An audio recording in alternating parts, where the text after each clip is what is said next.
Agarda remont qilishni boshlagan bo'lsangiz, bu programmalarni обязательно bilishingiz kerak va bunga usta bo'lish shart emas. Birinchi programmaning nomi Deluxe Visualizator.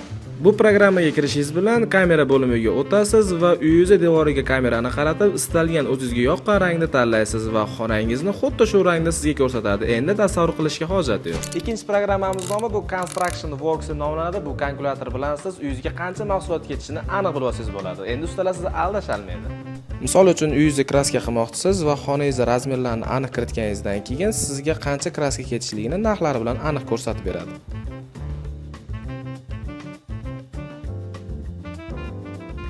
Uchinchi programmamiz bu House deb nomlanadi. Bu programmadan siz tayyor xonadonlarning ko'rinishini tanlab olishingiz mumkin bo'ladi va shunga qarab turib remontni boshlasangiz bo'ladi. Bu programma Pinterestga o'xshab ishlaydi, lekin bu yerda arxitektura yo'nalishiga oid rasmlar bo'lganligi uchun istalgan dizaynni olib, uni ishlatishingiz mumkin bo'ladi.